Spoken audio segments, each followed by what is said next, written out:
محمد عبد الله ده اللي ما يعرفوش، كان في يوم من الايام لعيب بيلعب في الاسماعيلي، لعب للاهلي، لعب للزمالك، ولكن تعتبر شهرته الاكبر في الاسماعيلي. وكان في وقت من الاوقات عليه جدل كبير، ويروح الاهلي وراح الاهلي من الاسماعيلي لا الزمالك لا. في وقت من الاوقات كان لعيب مشهور، ويعني ممكن نقول ملء السماء والبصر. فطبعا زيه زي ناس كتير من اللي بطلت كورة خلاص، ما عادش حد يعرف عنها حاجة، ما عادش حد بيشوفه، قليل لما يعني خلاص. بس في النهاية برضه انت يوم ما هتتابع الناس هيبقوا كام واحد يعني؟ 10 12 20 واحد. اكيد انت مش هتقعد تتابع كل الناس اللي اعتزلت في كل الاجيال في كل... طبيعي.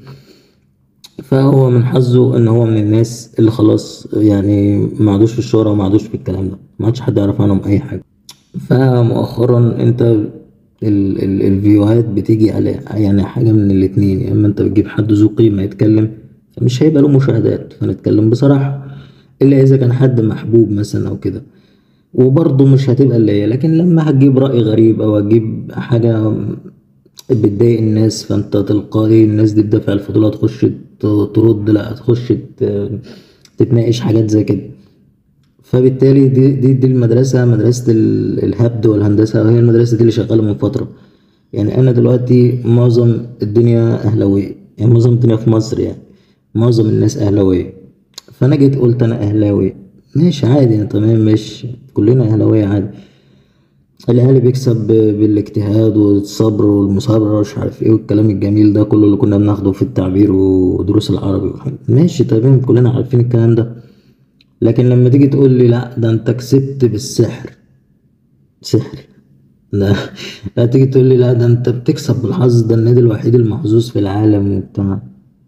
عم حظ ايه بس؟ طب ماشي، انا محظوظ ده حاجة حلوة طيب ولا وحشة؟ ما هو انا لو محظوظ ده يبقى بيني وبين ربنا عمار مثلا، ولا انت بترمي على حاجة تانية؟ تكونش مثلا بترمي ان انا يعني ظلم تحكيمي؟ اه ظلم تحكيمي. فمحمد عبد الله اللي بتكلم عنه النهارده هو من اكبر مثال للموضوع ده. هو بقاله فتره بيحاول يقدم اوراق اعتماده في مدرسه الهبد والهندسه. هتيجي تقول له الاهلي بيكسب بالحظ؟ طبعا. ماشي يا عم بالراحه، سامعك والله. طبعا، طبعا خلاص. طيب انت شايف ان الاهلي بيكسب بالتحكيم؟ طبعا. عم ليه طب بالتحكيم؟ يقول لك ما انت شايف كله بيتكلم عن ايدن رامو. ايدن رامو دي الكرة الشهيرة بقى اللي كانت ايه، خبطت لما غصب في ايدن رامو ودخلها جون بايده. يعني كانت ايده في الكرة دي اطول من ايد شريف اكرامي اللي هو واقف جنبه، مع ان شريف اكرامي هو الحارس المفروض هو يعني اللي له الصلاحية. لكن هو ان رامو تقمص حراسة المرمى في الوقت ده وجابها بايديه، وكانت فضيحة يعني. فحتى انت لو بتتكلم في اخطاء تحكيميه، حتى لو انت مثلا معاك حكم او بتاع او كلام زي كده، او بعدلك خطأ تحكيمي او كده، ففي النهايه ماشي يعني، تحت خطأ لكن مش فضيحه، مش حاجه مثلا يعني ما فيهاش يعني. هي خلاص يعني لمسه يد، لمسه ايه يعني؟ ده لمسه او محضر في الاسم؟ لا ما فيش الكلام. طيب يعني ماشي. فاقول لك اصل قبلها الماتش اللي فات، الماتش اللي قبلها كان محمد فضل لمس الكرة بايده برضه او جاب جون. ماشي يا عم، احنا ما بنقولش الاخطاء يعني، احنا مش بنتكلم في، لو بنتكلم في اخطاء في حد ذاتها اكيد احنا لنا اخطاء كتير في بطولات كتير ما خدناهاش. لكن انا لو في بطولة كان حصل ضدي اخطاء وفي النهاية انا خدت البطولة دي، انا كل اللي هيتبروز ان انا لو كان حصل اتحسب لي خطأ في البطولة دي هو اللي هيتحسب، هو اللي هيتشاف، لان انا اللي خدت البطولة. لكن اعد لك انا كام بطوله فقدتها مثلا وكان ليا اخطاء وما اتحسبش ليا الاخطاء دي او اتحسبت عليا؟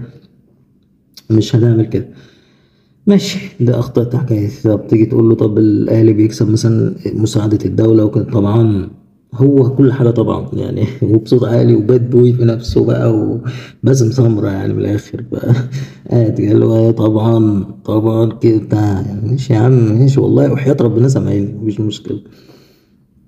لا هو الاهلي الدوله بتساعده، وانت شفتش علي ماهر بيزعق ازاي، وشفتش الناس خلاص كلها الانديه كلها متضايقه وبتاع، وتصوير للناس ان خلاص بقى الدنيا يعني الاهلي ده هو الوحيد المكروه في المنظومه وبتاع. فيا جماعه، انت لو عايز تقرب من جمهور الزمالك مش عايز تقرب من جمهور الزمالك، انت عايز تعادي جمهور الاهلي. عشان جمهور الاهلي زي ما احنا بنعمل كده نطلع نرد عليك في ايه، ده من حمين محمد عبد الله ده مش تبتدي ترجع تاني تمشي في الشارع الناس تعرفك يا كابتن محمد بس انت بتيجي على الاهلي قوي، يا كابتن محمد بس انت مش عارف.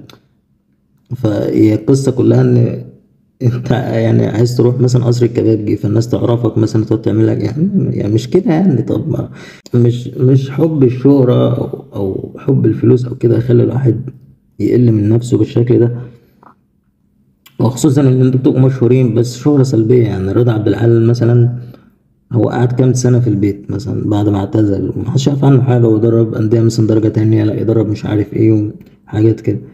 ابتدى يتشهر امتى؟ لما ابتدى يطلع في الإعلام وابتدى يهبد ويقول كلام ما ينفعش حد يعني عنده أدنى درجات العقل إن هو يقوله، أو حاجات زي كده. هو على فكرة له في بعض الأحيان وجهات نظر ممكن تلمس مع الصح بس هو في الطبيعي هو مش ده التارجت بتاعه. التارجت بتاعه هنهبط فيه النهاردة، هنقول كام مصطلح النهاردة كده يتعملوا في كام فيديو، هو ده التارجت بتاعه. فهي المدرسة دي للأسف مؤخرا بقت منتشرة، أو مش للأسف يعني أنا شايف إنها حاجة مضحكة وحاجة يعني مسلية بمعنى أصح. بأوقات بنبقى محتاجين لحاجات زي كده. فبقول للكابتن محمد عبد الله أهلا بيك، أهلا. أنت ابتديت تلمس وابتديت خلاص أهو هتظهر وابتديت تمام، ابتديت تخش ضمن الليستة وضمن القايمة. أهلا بك يا كابتن محمد، رسالة ترحيب مني النهاردة وشرفت.